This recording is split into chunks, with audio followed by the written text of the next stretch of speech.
A minha ideia aí é criar todo um repertório de intervenções, naturalmente, adequado. Esse prédio seria todo revestido de azulejo, para deixar a cobertura bem leve, né? A cobertura quase que flutuando sobre esse painel de azulejo. E no centro tem a exposição do Atos. Pode virar. Exposição permanente das obras dele, que é um shed que se forma aí no meio. Tem um auditóriozinho do lado, uma construção bem simples. Pode virar. Mas, ao mesmo tempo, eu acho que é a cara do Atos, sabe? Eu fiz muito pensando nele, sabe? Porque foi um amigo, assim, muitos anos de trabalho junto, né? Então, eu acho que é o que ele gostaria de ter lá como casa dele. Pode virar. Esse é um projeto que eu fiz para El Salvador, sabe? É uma obra que também seria toda industrializada e tinha que montar a fábrica lá. A gente não conseguiu isso até hoje, que não conseguimos nem montar a nossa. Então, a de lá é mais difícil ainda, sabe? Mas é um programa que o presidente desenvolveu durante a campanha, né? Chama Ciudad Mujer, que era uma coisa que, ao mesmo tempo, era creche, uma coisa que servia para acompanhamento à maternidade, ao processo de maternidade. E é um projeto que eu estava muito empenhado. Eles já fizeram uma agora precária lá, não com o projeto, mas eles ficam aguardando que a gente vá para lá montar a fábrica. Isso é muito pouco provável. Pode virar. E vários projetos. Aí nós tem uma série de projetos que a gente já fez para esses convênios que iam surgir com o governo. Por exemplo, aí a cisterna. As cisternas, que é um elemento importante no Nordeste para a armazenagem de água, né? Mas é um projeto todo de argamassa armada que a gente já desenvolveu assim até as últimas consequências. Pode virar. Tudo montado manual, né? Pode virar. Fizemos projetos pós-saúde. Então, tem vários projetos na área de saúde também já delineados. Esse aí é um posto simples, de 200 e poucos metros quadrados. Pode virar. Uma coisa bem simples, com ventilação natural pelo teto. E fizemos outros projetos pós-saúde mais sofisticados também. Pode virar. Agora, caixa d'água, isso tudo foi reformulado, né? Baseado nessas experiências anteriores. Então, vocês vão sentir aí, né? Lógico que isso aí não é para fazer arquitetura gótica, mas é uma evolução daquela abóbada que vocês viram, sabe? Até para caracterizar mais a divisão em duas, porque aquilo acabamos fazendo uma forma que parece única e ela não é. Ela trabalha em duas peças simultâneas, separadas. Então, essa interpretação gótica se aproxima mais da realidade estrutural, né?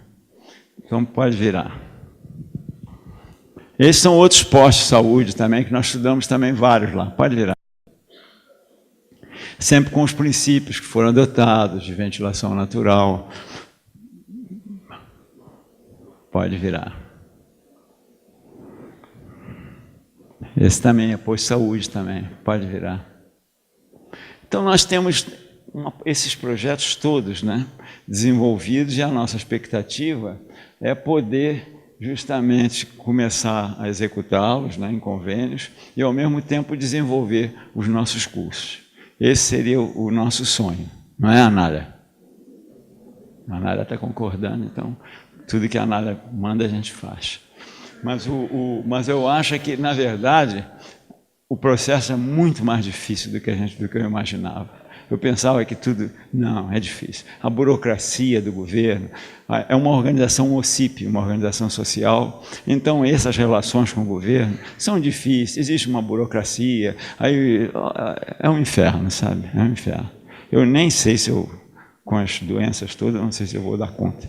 Mas não, já estou desanimando. Pode virar. As ogivas aí, pode virar. Bom, esse projeto eu vou me deter um pouquinho mais, porque foi até objeto aí de uma reportagem que saiu na Folha de São Paulo, mas é o projeto da Minha Casa Minha Vida.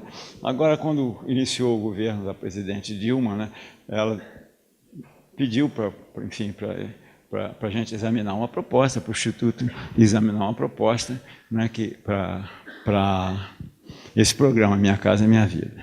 Nós já tínhamos trabalhado bastante, a Uzi Minas também estava muito interessada, porque ela queria implementar o uso da estrutura metálica aqui no Brasil, porque, segundo ela, o mercado externo, principalmente com a China, é muito flutuante, ela precisa de uma coisa mais estável, né, de estimular o mercado interno. Então, nós desenvolvemos essa proposta, não porque ela, por interesse da Uzi Minas, mas ela propôs também um preço do aço absolutamente compatível com os custos que a gente pensava. Ela baixou sensivelmente. Eu ainda pedi, você dá isso por escrito, porque depois chega na hora H, sobe o preço. Né? Aí eles disseram que dava por escrito o preço do aço. Para vocês terem uma ideia, nós compramos o aço aí chegamos num prédio que a gente fez lá na Fundação Darcy Ribeiro, a gente chegou a comprar o aço a R$4 o quilo. Eles estão fazendo aí R$2,83, quer dizer, quase a metade. Né? Então, com isso, foi possível estudar um projeto muito enxuto com estrutura mista, quer dizer, argamassa armada junto com o aço, não é? Não. Mas a nossa proposta, quer dizer, não é que a gente, quer dizer, no governo, na matéria, é uma porcaria. Não é. O programa, eu acho que a gente não pode estar contra um programa que viabiliza a construção de moradia para a população brasileira. Então, não é que... Agora, a forma, né? Eu acho que o programa engessa muito e não abre uma perspectiva para nós, arquitetos, propormos soluções diferentes. Né? É possível, por exemplo, com o relevo de Salvador, essa proposta de prédios planos é a prática inviável. Então, o que fazem? Você não pode pegar uma população, por exemplo, no caso de Salvador, outra vez, que vive numa economia muito informal, sempre interligada ali com a classe dominante que ocupa os espaços contíguos. Né? Então, de repente, não tem terreno plano ali, porque elas habitam aquelas encostas difíceis, que só cabrito consegue subir. Então, jogam para as áreas planas que não existem em Salvador. Então, elas vão ser jogadas para 40 quilômetros, elas vão perder toda a sua capacidade de sobrevivência. Então, eu acho que, no caso de Salvador, essa proposta realmente é uma tragédia. Então, o que nós queríamos? Nós propusemos duas coisas. Primeiro, resolver o problema tecnológico da construção, com um repertório construtivo que permitisse também soluções diferentes, né, de implantação. E a nossa proposta básica para Salvador era utilizar as encostas. Fizemos, então, 2 modelos. Esse modelo aí, que é um pequeno uso de uma área urbana. Tá? Lógico que a gente queria até botar uma creche também, mas não havia recursos, então propusemos pelo menos um playground, uma área urbanizada, quer dizer, para não ficar os prédios conforme são feitos, assim, jogados, soltos. Né? Pode virar. Essa é a proposta inicial que a gente tinha feito com uma creche, mas depois não tinha recurso para fazer a creche, então, no lugar da creche, a gente fez uma praça com um playground, essas coisas. Pode virar. Essa é a proposta que a gente... Isso é para o prédio, tal como a Caixa Econômica vem fazendo. Não tem nenhuma novidade. Só no sistema construtivo, que é todo ele com estrutura mista de argamassa e aço. Para vocês terem uma ideia, foram feitas algumas experiências com a Uzi Minas. A Uzi Minas, o modelo da Uzi Minas, com estrutura independente, aço e concreto, ela estava gastando 27 quilos por metro quadrado. Na nossa proposta, nós chegamos a 19 quilos por metro quadrado de aço. Então, existe uma economia bastante significativa, né, nessa junção, mas é preciso de se... como é que se diz? De desenvolver essa tecnologia do uso do aço em estruturas mistas. Quer dizer, o que as normas criaram até agora foi apenas os conectores, né? Uma coisa que está muito incipiente. E nós temos experimentado muitas estruturas mistas. Todos aqueles prédios que eu postei lá da rede SAR é tudo com estrutura mista. Tudo aço e argamassa, não concreto armado, porque o concreto armado não deixa de ser uma estrutura mista, mas você tem os vergalhões trabalhando a tração e o concreto a compressão. Mas no caso aí não, aí é uma estrutura mista em que as peças de... Pode virar. Então, aí, todo o arcabouço em argamassa, o que é que nós propusemos? Uma mini usina, ao invés de fazer a grande usina, porque isso, com a grande usina afastada da montagem, isso também ia criar um sobrepreço de transporte. Então, nós projetamos as mini usinas, que custam pouco mais de R$200 mil. Então, ela viabiliza perfeitamente a construção de... Com 2, 3 blocos, 4 blocos desses, ela já se viabiliza. Pode virar. O apartamento é o programa da Caixa, mas nós apertamos bastante para ter ventilação cruzada, né? Pode virar. E esse é o sistema misto. Tem um sistema, quer dizer, as lajes pré-fabricadas, que são essa parte vermelha, laranja, né? Elas são executadas em usina e depois da segunda fase, que é essa concretagem amarela. Então, tudo isso fica incorporado. A estrutura metálica, que é básica, que é aquela lá, né? Ela também é integrada, ela se integra. Então, todo esse sistema é estrutural, inclusive o piso. Aí a gente, de repente, esbarra na caixa econômica, que é um piso de concreto polido, né? Aí esbarra, não, que tem que ser piso de cerâmica. Quer dizer, não dá, né? É difícil, né? Trabalhar assim, tem que ser... O argumento é que um piso de concreto polido é muito melhor que um piso de cerâmica, poxa, vagabunda, né? E o isolamento é feito com as paredes não se tocam. Essa questão de isolamento termoacústico é muito importante a gente evitar as pontes sonoras e as pontes térmicas, né? Então a gente tem que trabalhar com as paredes sem se tocar. E elas são isoladas, no caso das paredes externas, são isoladas com isopor. E nas internas, entre apartamentos, isolados com lã de rocha. Então, o prédio, tecnicamente, ele está bem detalhadinho, sabe? Então, foi todo detalhado, até as últimas consequências. Pode virar. Essa é a fábrica. Uma fábrica pequenina, né, que usa água quente, né, para você aumentar a velocidade, né? Então, esse é o esquema da fábrica, mas ela está toda desenhada, com todos os equipamentos, tudo detalhado. E até hoje não conseguimos fazer. Pode virar. E esse é um modelo que eu realmente queria investir para Salvador. O que é que a gente fez? A gente pegou uma área bastante comprometida, que dava uma... Examinamos pelo menos todas as áreas de Salvador. Aparentemente, né, a densidade, o Nordeste a cidade do Nordeste Amarelina é em torno de 500 mil habitantes por hectare. Quer dizer, dentro Então, é porque é muito desorganizado e o terreno íngreme, né, ele dificulta muito a utilização da área, né? O terreno é muito... Os caimentos são muito fortes. Então, nós propusemos o quê? Um modelo para as encostas, que é bastante inspirado no que eles fazem. O que é que eles fazem? Porque a casa tem que ser pequena, porque a projeção tem que ser pequena, senão não se ajusta na pirambeira. Eles fazem uns pilares de concreto, lá de qualquer jeito, também tocando o terreno. Você não pode destruir a estrutura do terreno. O terreno tem uma estrutura milenar, né, que ela é composta daqueles vazios, mas estão todos...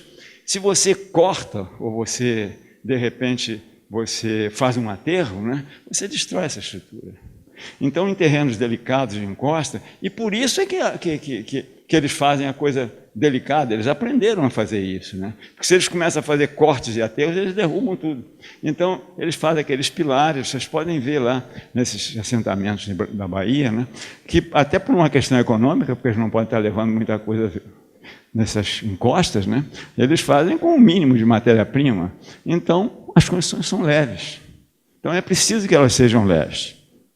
O que nós propusemos aí foi esse modelo aí, que é um modelo que o sujeito pode ter uma habitação de um pavimento só, ele pode fazer o segundo, o terceiro e o quarto, que é o que eles fazem. Então, eles fazem os quartos em cima, aí depois põem uma escadinha, depois ainda fazem lá em cima, no terraço, uma atividade qualquer, fazem comida para vender. Essa atividade informal que Salvador é assim mesmo. Então, o que a gente queria era isso, era propor um modelo que usasse também, usasse os blocos, né, garantisse uma área verde e mantivesse a densidade usual que se adota em Salvador, né, nessas encostas. E, gradualmente, ia substituindo, por exemplo, aí, Pernambués, né? A textura é aquilo que vocês estão vendo lá. Então, tem essa área vaga, a gente utiliza essa área vaga e depois vai transferindo as famílias. Mas não manda elas para Caixa-Prego, senão não dá. Elas têm que continuar naquele local onde elas estão. E, ao mesmo tempo, criar os equipamentos indispensáveis, a escola, a creche, né? Sem isso, você não tem assentamento. Quer dizer, o cara não pode morar num lugar desse sem ter educação, sem ter saúde, sem ter essas coisas. Então, com isso, quer dizer, nós, por exemplo, isso aí, vocês veem o modelo lá do lado, o nosso modelo tem 540 habitantes por hectare, fazendo e criando áreas verdes, né? É mais ou menos o mesmo modelo, criando áreas verdes, com essa concepção que, ao mesmo tempo, ela é flexível, você depois pode subir. Agora, as casas é tudo palafita, é tudo a estrutura metálica chegando no terreno, deixando o terreno em paz. E para fazer as ligações, nós desenvolvemos já na rede Sara lá um sistema de veículo em plano inclinado, né, muito econômico, é pendurado, né, para esse tipo de diferença de níveis, né, com tamanhos assim de 70 metros, pode virar. Esse é o modelo da habitação. A escada aparece depois, numa segunda etapa. Pode virar. Quando o prédio é curvo, quando a implantação é curvo, o modelo é trapezoidal. Pode virar. Então, tem a escadaria e o bondinho, né? Então, a gente tem sempre na parte plana, quer dizer, nas cumeadas você tem os blocos em 4 ou 5 pavimentos. Em Bahia, o baiano não gosta muito de subir escada, não, tem que ser 4 mesmo. Mas, não, porque eles adotam 5 aqui no modelo atual. A gente propôs 4 para não criar problemas. Mas sempre mantendo os verdes. Não. Então, a proposta era essa, era gradualmente ir transferindo as famílias, né, mas mantendo-as no local onde elas estão. Pode virar. O bondinho é esse troço aí que a gente fez lá, né? É uma coisa simples, ele é pendurado, ele vai apoiando onde pode, né? Mas... então, é um trilho que, ao mesmo tempo, é estrutura, e o bondinho, nós fizemos isso em Brasília também, pode virar. E aí a ligação, né, integral com os bondinhos. Agora, a montagem, então, para você ter uma solução bem limpa, né, esse bondinho nós desenvolvemos primeiro um projeto de uma plataforma que serviria para transportar os elementos de nível, né? E depois, em cima dessa plataforma, a gente monta o bondinho. Pode virar. Então, seria a primeira fase, montar os trilhos, montar a plataforma. Começar a montar as casas, né? E depois transformar o bondinho num veículo de transporte para a população. E, ao mesmo tempo, usar as escadarias drenantes, enfim, todo esse repertório que eu mostrei aí. Pode virar. Então, seria isso, pode virar. Sempre a cumeada, quer dizer, em cima, na via de cima, né, a gente tem sempre os prédios, né, e sempre procurando resgatar uma área verde, né, para a população, quer dizer, manter todos os equipamentos indispensáveis para uma organização desse tipo. Pode virar. As escadas também são todas em balanço, porque elas surgem depois. E é tudo em palafita, só a estrutura metálica é toda em palafita. Pode virar. Bom, vou mostrar umas outras coisinhas também. Vocês estão cansados, né? Poxa, nós estamos quase a 2 horas, né? Bom, eu acho que essa concepção de coisa industrializada não é privilégio de fábrica. Eu acho que realmente a gente tem a concepção, né, da obra como o planejamento racional das etapas de construção. Ela pode haver sempre e até usar processos sofisticados de industrialização, né, desde que garanta. Eu tenho feito casas, assim, para amigos, não gosto muito de projetar casa, mas para amigos eu tenho feito algumas casas assim. Essa aí, por exemplo, é recente, é do Roberto, pode virar. Ela foi praticamente toda industrializada. Então, uma casa não encosta, né? Existe aí criar duas plataformas, né? Então, a vista é muito bonita, né? E ela, apesar de ter a forma circular, mas essa forma é totalmente geométrica, então permite um sistema de industrialização. Pode virar. A cobertura, né, muito delicada das pecinhas, né? Isso aí é difícil, isso aí com esse tipo de troço. Eu não sou calculista, não, calculo mal. Mas, de qualquer maneira, nesse negócio aqui, a gente tem que calcular. Porque é difícil você trabalhar com calculista com essas coisas assim, muito delicadas, porque eles não querem perder tempo. O negócio da ponte foi um drama, né? Agora, aqui seria outro. O cara ia meter logo uma viga aí, porque... E as cargas, a implantação é super delicada nesses painéis, tudo levinho, né? Porque o terreno também é ruim, né? Então, poxa, se você começar a fazer uma estrutura pesada, você desvirtua toda a concepção. Pode virar. O Atos já tinha morrido aí, eu tive até que me aventurar a fazer um painel de azulejo aí, com o que eu aprendi com ele. Pode virar. Mas é toda industrializada a casa. Foi toda montada, e foi ele mesmo que montou, o dono. Contratou lá os operários. Nós tínhamos uma indústria que o Irmãos Gravia, que sempre faz para nós lá, as peças, né? Ele fez a pré-montagem lá e depois montou. Pode virar. Pode virar. Os espaços são todos integrados, sabe assim? Vai fluindo por dentro. Como o prédio do Artigas, aqui. Pode virar. São lições antigas de arquitetura. Pode virar. Essa casa aí também foi outro amigo. Essa casa aí também foi um drama, porque é uma casa em Trancoso, fica lá. E lá, nessa época, ficou moda fazer casa em Trancoso, e eles achavam que a casa de Trancoso é de madeira, que é casa ecológica, né? Então, quando eu apresentei um projeto em aço que não derrubava nenhuma árvore, né? Esse projeto era antiecológico. Então, tinha que ser de madeira para derrubar todas as árvores de Trancoso. Né?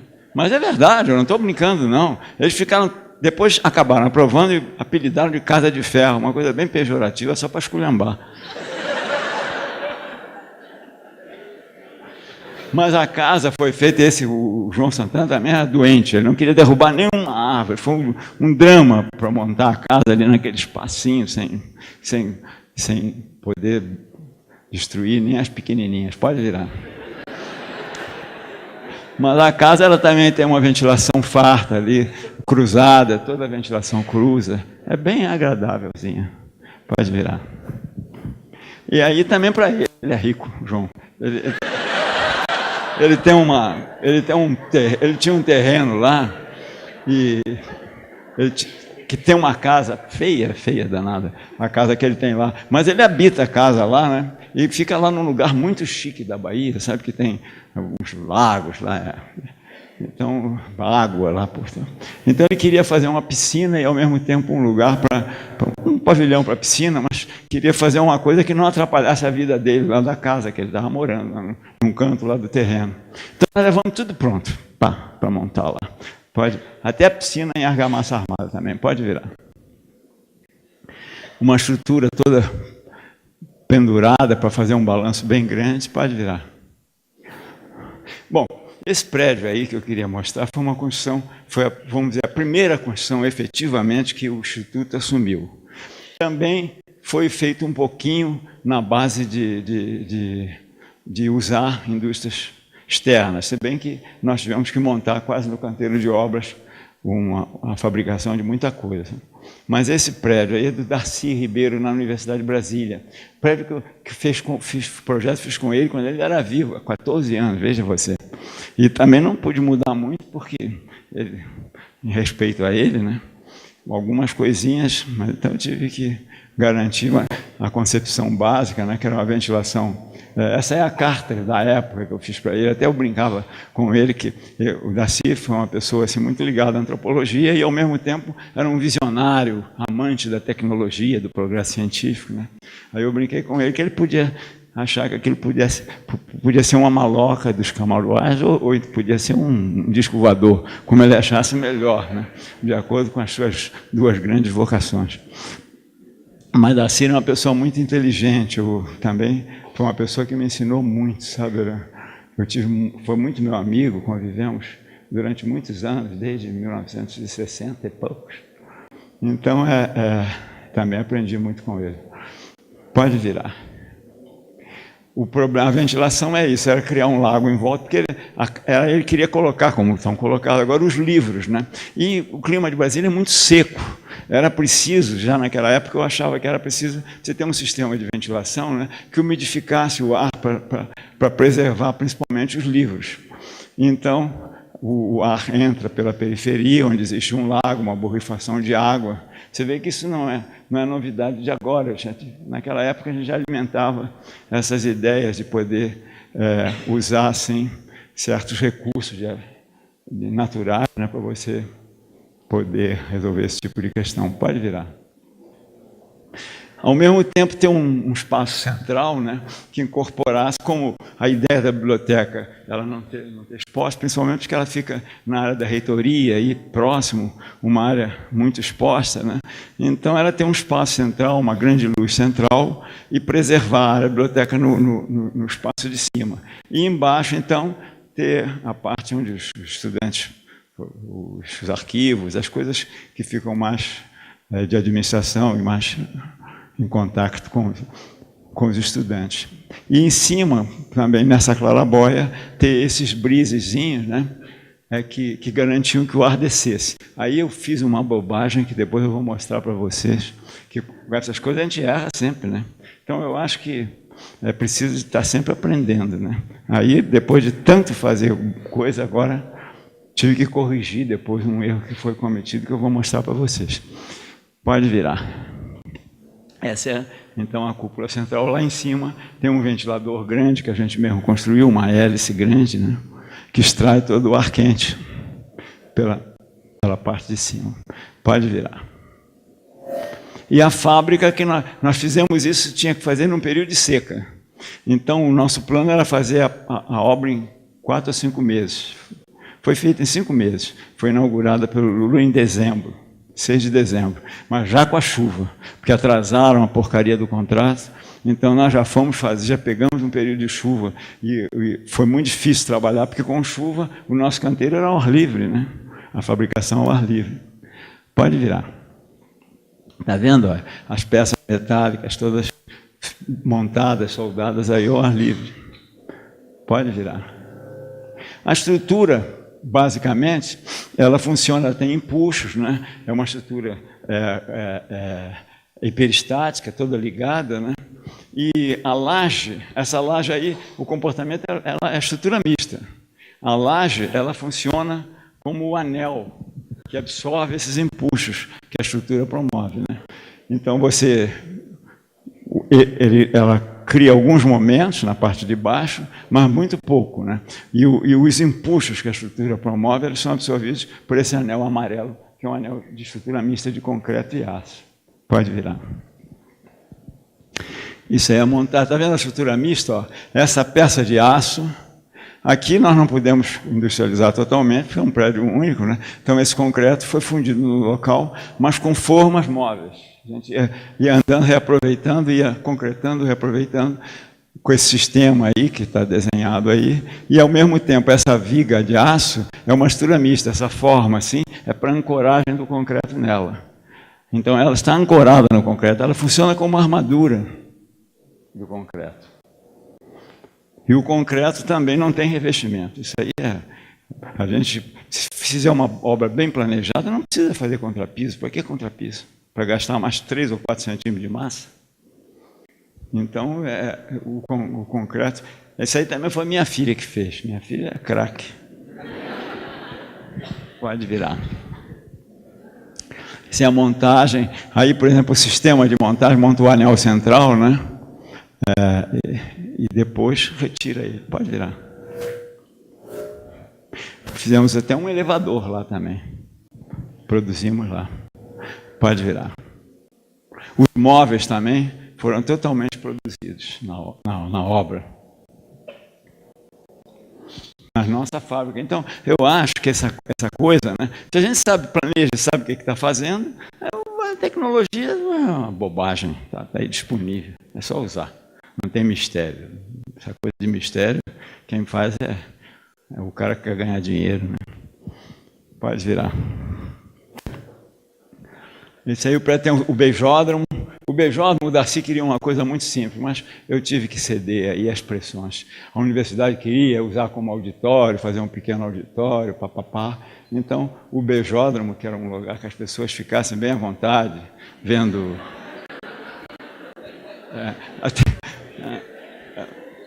Não, isso é ideia do Darcy, não é minha, não. Do beijódromo. Até isso aí virou, o prédio chama-se beijódromo, imagina. Chama-se beijódromo porque é uma herança do Darcy. E o que o Darcy dizia é o seguinte: não tem que ter um espaço que os estudantes de noite fiquem em volta. Isso é a concepção dele, né? Aí tem... Então ali eles se beijam, façam lá o que quiser, e o seresteiro está lá cantando num palcozinho.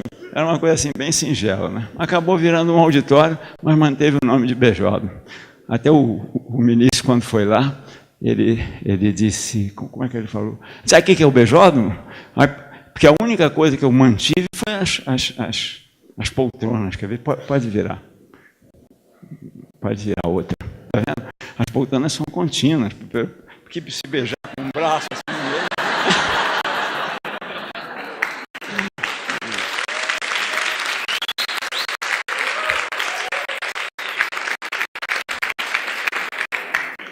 Aí o ministro falou, bom, então um surubódromo, não um beijódromo. Mas foi difícil, né? Porque todo mundo queria as poltronas com o bracinho. Eu digo, como é que vai se beijar se com o bracinho atrapalhando, né? Então isso pelo menos a gente conseguiu, apesar da formalidade do espaço. Acho que acabou, né? Pode. Tá bom. Bom, aí está aberto agora para a gente informalmente discutir, se vocês perguntarem o que vocês quiserem, que eu estou aqui para isso.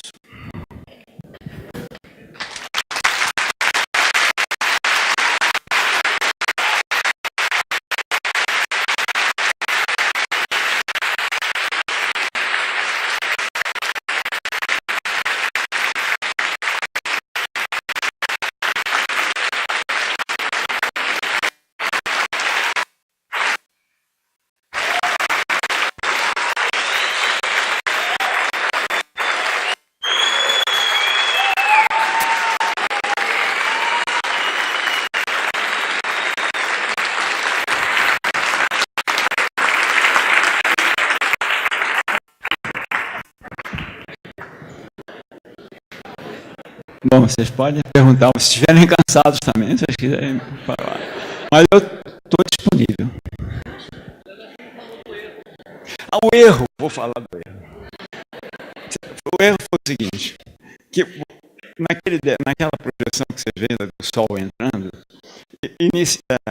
o Sol entra porque no pavimento de cima você tem uma área de circulação em volta do jardim e depois a área de uso propriamente, com as estantes, com os locais de leitura, essa coisa. Mas o erro que eu cometi foi o seguinte, que pressionado por eles até, eu botei um piso escuro. Então aquela área de jardim, aquela área do pavimento de cima, o sol batia e criava um aro de calor terrível. Aí tivemos que mudar o teto, mudar o comportamento das lâminas para tirar o sol daí, né?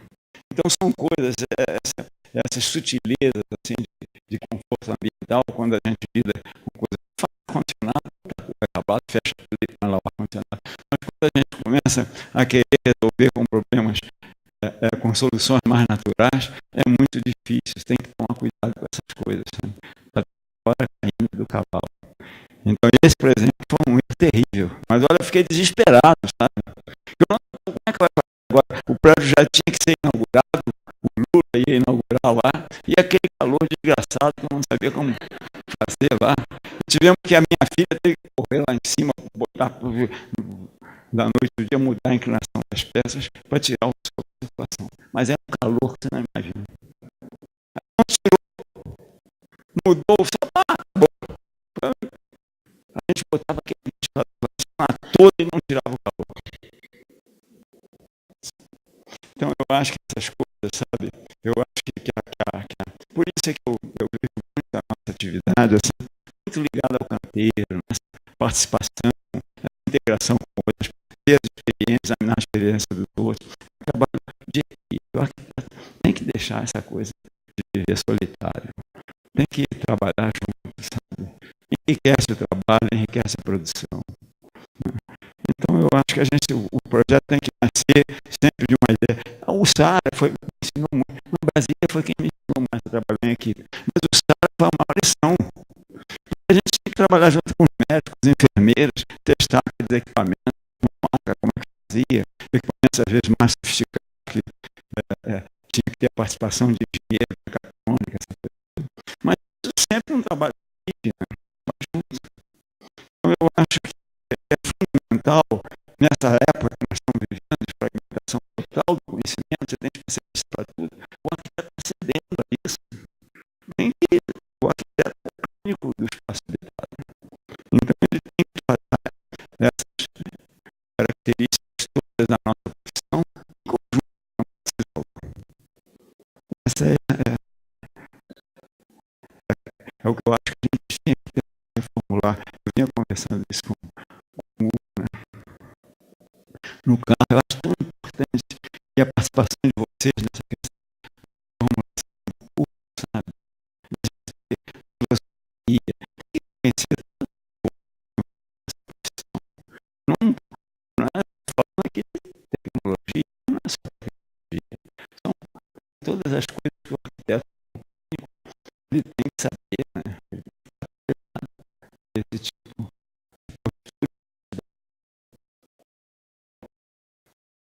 Tem muitos outros que eu faço, eu ficar a noite inteira com tudo que eu entender.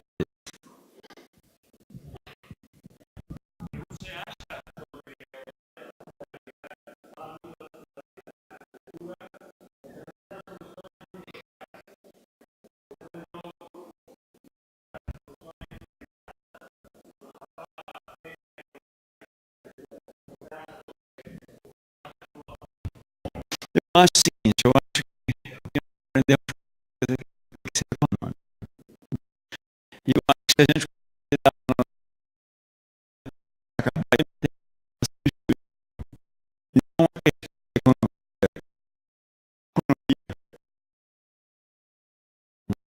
é barata.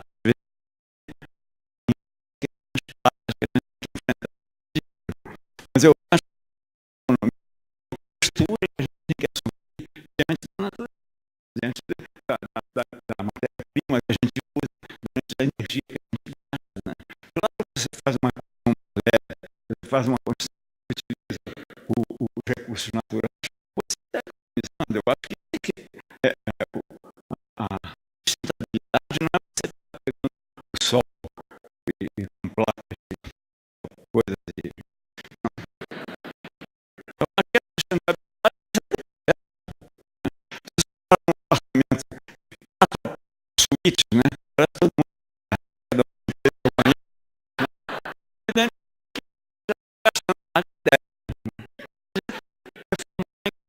Que usa o espaço habitado, eu acho que essa questão vamos dizer, posturas isoladas, elas têm que ser tratadas de uma forma mais abrangente. Quando a gente está economizando, que não adianta nada você gastar um dinheirão e depois, botei uma placa solar aqui, aí você faz uma casa com 10 dinheiro, né? Todo mundo lá, pessoas. É uma contradição terrível que existe na nossa profissão, que a gente faz um discurso e na prática é outra coisa. Então, essa moda de sustentabilidade, isso me irrita muito por causa desse tipo de enfoque. O enfoque da economia é realmente primordial para a nossa atividade, é outra atividade, não é uma atividade que pode ser. É uma questão de mudar comportamentos, né? nossas visões de mundo.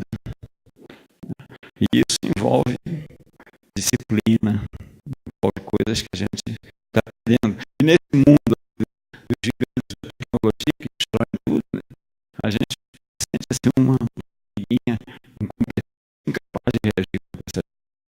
Mas acho que a gente não pode abrir mão dessa postura. Então, a pergunta, eu acho que não é uma economia que você inusitada, fazer uma questão tecnológica,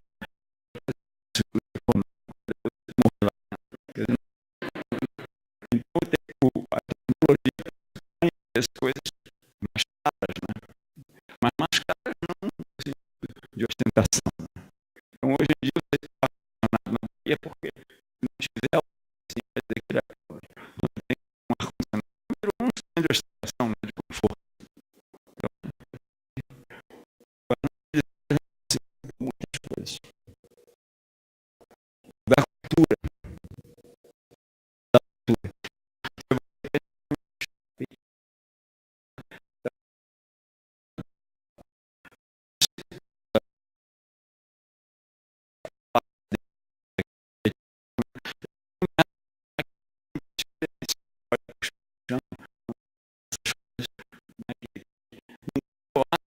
Tudo isso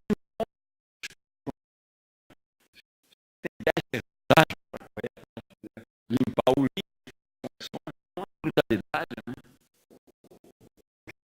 Disse, as embalagens feitas com pouco, né? Mas isso é uma questão que envolve a postura do ser humano, né? Não é uma questão de... Desculpe esse discurso retórico. Eu não estou fazendo retórica, não. Palavra de honra.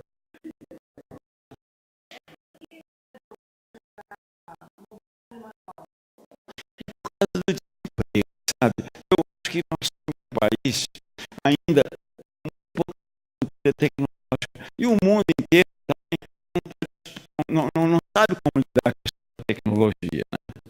Então, se você, por exemplo, num país como o nosso, em que você a construção civil absorve uma mão de obra incrível, na maioria dos empregos da construção civil, porque existe essa carência, né? Se a gente propuser uma coisa altamente tecnológica, como muitas vezes eu fiz, eu me refleti sobre isso, né? Puxa, se você vai desempregar, se você tem uma máquina que desemprega como os bancos, né? Quanto banco aí que ficou desempregado por causa desses diabos dessas máquinas, tudo ainda roubam a gente, né? Então, eu acho que essa questão tem que ser vista de uma forma de humanidade, né? Não pode ser feita isoladamente.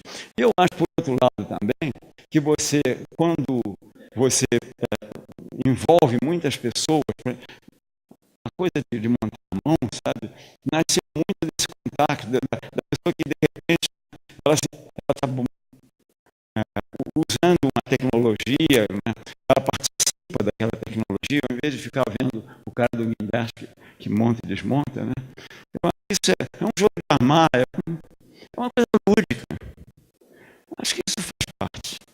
Sabe? Mesmo nesses prédios aí, eu estou persistindo na coisa da montagem manual. Porque Salvador, se você deixar de ter construção civil, já é uma economia informal. Só tem lá cara com barraquinha vendendo mamão, vendendo essas coisas. Então, se você ainda acaba com a construção civil, como é que vai ser? Quer dizer, você faz o que os banqueiros fizeram com os bancos, na construção civil. Então, acho que é preciso a gente ter algum cuidado. Não é só isso, não. Há muitas coisas juntas. Mas eu estou citando só esse aspecto. É uma visão assim que eu desenvolvi. Pode ser que eu esteja equivocado. Essas coisas que eu falo, não falo nada com muita segurança, não. Porque a gente também tem que mudar, né? Oba! Então, a sua arquitetura, ela é toda pensada como uma proposta de pensamento mesmo, né? Tudo que você faz tem um motivo, tem um conceito bem claro assim por trás. um pensamento bonito, assim, um pensamento social e etc. E, ao mesmo tempo, você trabalhou com bastante político. E eu queria saber como foi essa negociação, assim. Como você negocia, tipo, não, vamos fazer isso que é melhor para a população, e o político geralmente não quer isso, né? Queria saber como é essa relação. É difícil, né? Isso aí era uma luta, né? Nas passarelas, eu me lembro, sabe, que foi com o Mário Kessler. O Mário Kessler sempre foi um cara que confiava muito assim, no trabalho da gente, da nossa equipe. Nós montamos uma equipe gigantesca, lá eram 200 pessoas trabalhando em projetos, não era trabalhando então, na parte da obra, não, que também tinha obra, né? Mas quando nós fomos fazer as passarelas, aí houve um movimento lá, porque passarela tinha que ser descoberta, nunca ninguém. E Bahia chove para porra, então faz um sol desgraçado, né? E a passarela descoberta é um sacrifício, as pessoas nem se motivam a usar, né? Aí começaram os argumentos, né, dos políticos, não, que vai ser aquilo, vão roubar, vai ter gatuno que vai ficar lá esperando o cara passar na passarela por causa da cobertura. Ninguém sabe qual é a relação entre a cobertura e o roubo, mas enfim. Até isso eles estabeleceram, né? Então, esses conflitos políticos, né, é a todo momento, a todo momento, todo momento. E os políticos, eles antigamente eram um pouquinho melhor, porque eles precisavam de agradar o povo para poder ser eleitos. Agora eles têm que agradar as empreiteiras, então é mais difícil, né? Essa relação de que quem elege agora político é empreiteira. Antigamente ele precisava do voto do povo, né? Agora o povo vota em quem a mídia mandar.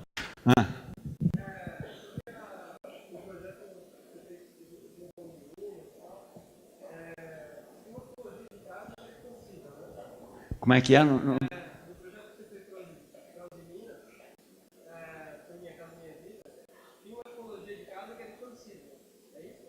Eu não entendi. Como? É sim, lógico. É.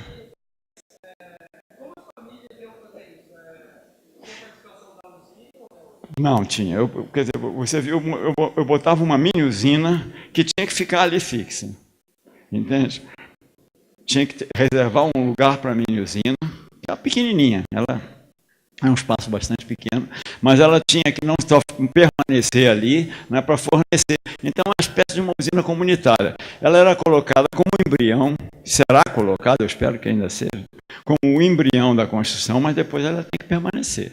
Porque senão, como é que vai botar a parede, tirar a parede, fazer essas coisas todas, né? Então, ela tem que permanecer. Como, por exemplo, o Saara, ele tem sua usina de pré-fabricado, ela nem é uma mini, é uma big de uma usina, e não está fazendo mais hospital, mas ela permanece lá para as modificações que são feitas sistematicamente nos hospitais. Você não pode prescindir dessa.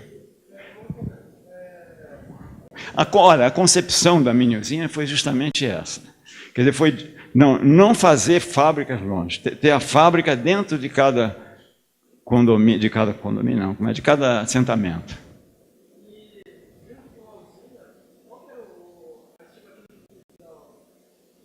Olha, o orçamento que está feito aí, sem o maldito BDI, ele é de um apartamento daqueles de 40 e poucos metros quadrados, 40 metros quadrados, fica em torno de R$28 mil. Ou seja, dá uns 600 e poucos reais por metro quadrado.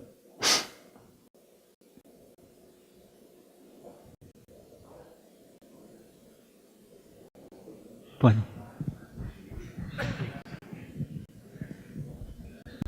Boa noite, professor. Queria primeiro agradecer essa palestra maravilhosa. Eu queria fazer, na realidade não é uma pergunta, mas é uma visão minha sobre a sua obra, que se você quiser falar sobre isso, pode falar. Eu acho que existe uma qualidade estética nas obras que você apresentou, que estão muito além das soluções propriamente tecnológicas, de gestão da produção, da usina, mesmo das questões sociais que envolvem todo esse processo. E isso é uma coisa difícil de falar. Eu acho que até você mesmo não falou só do Atos, né?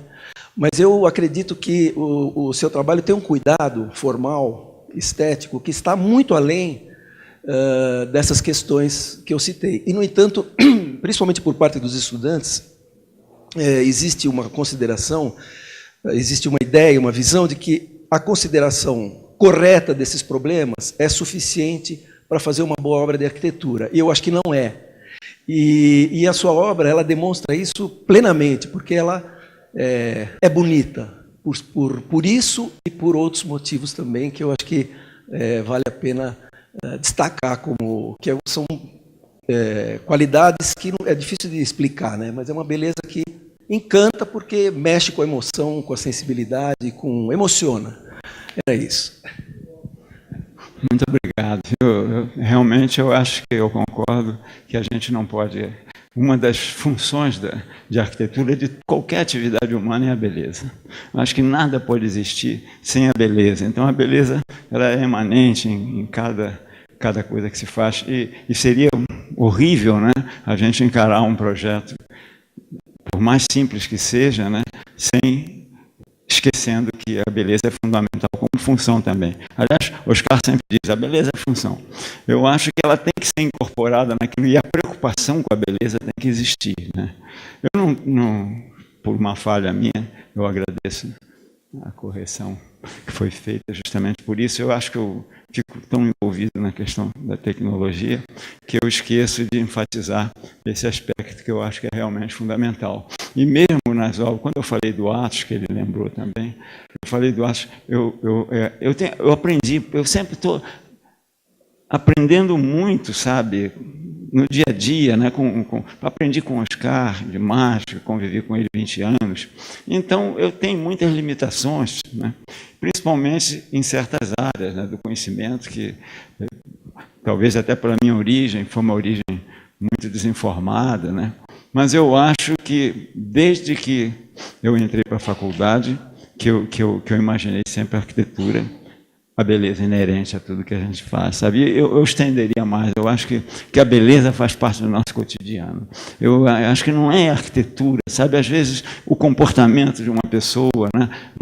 A forma de andar, eu acho que essa riqueza do ser humano, esse comprometimento com a beleza, tem que ser sempre, desde que ele acorda, né? E a arquitetura não pode prescindir desse predicado, mas de jeito nenhum. Então, eu acho que é fundamental. É claro que todas,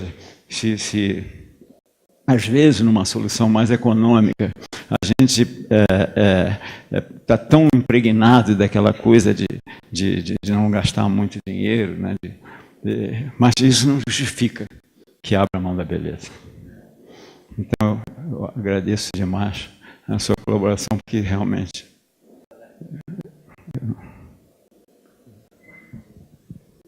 Lelé, como eu tinha te falado agora há pouco, eu estava ontem em Salvador, lá na beatificação da irmã Dulce, e uma coisa que nos chama muito a atenção é que talvez a paisagem de Salvador hoje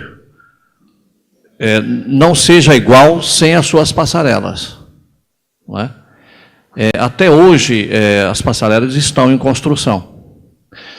Agora, Lelé, eu não sei o que de fato aconteceu, mas o metrô, que até hoje não funciona em Salvador, não leva a lugar nenhum, né, Lelé?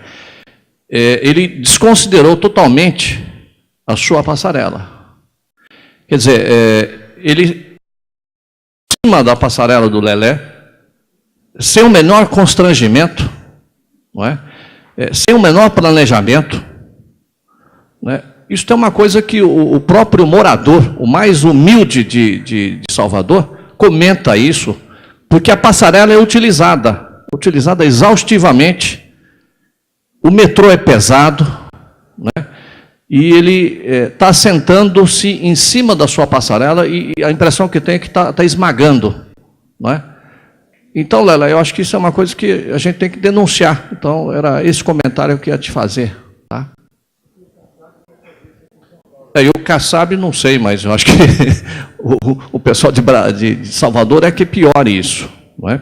E aí, aqueles malditos suportes de comunicação visual lá também, que as empresas espanholas não vieram aqui em São Paulo, porque nós não deixamos. Foram para o Rio de Janeiro e Salvador. aqueles mastodontes enormes de outdoor, backlight, que não servem absolutamente para nada, só para propaganda de governo e colocar cuecas mesh e calcinhas rope. Mas realmente a promiscuidade nas avenidas de Vale, onde passam é uma coisa inacreditável. Salvador é um grande outdoor, assim, emendando tudo, né? E a questão do metrô foi terrível, sabe? Porque não só, vamos dizer, essa prejuízo que ele causou no aspecto, numa implantação equivocada, errada, né? Mas eu, não só por isso, mas eu acho que principalmente pelo fato dele ter impedido, né, todo o desenvolvimento do sistema de transporte que a gente tinha desenhado para Salvador, que era com o VLT, um VLT que cruzava pelas avenidas, estava tudo projetado. Infelizmente, na Bonocô, onde você está mencionando essa coisa grave do coisa, não foi implantado só o ônibus articulado, porque não deu tempo, e essa coisa do governo que dura 3 anos, aí veio o outro, não fez. Porque se tivesse implantado o VLT ali em pistas seletivas, conforme a gente tinha planejado, esse metrô não teria existido. Mas eu acho que isso também é um pouco da pressão das grandes empresas, que querem fazer obras fantásticas aí, tem que manter esse tipo de mercado. Então, esse metrô, eu nem sei como é que surgiu. Aliás, eu sei como surgiu, mas não vale a pena nem comentar.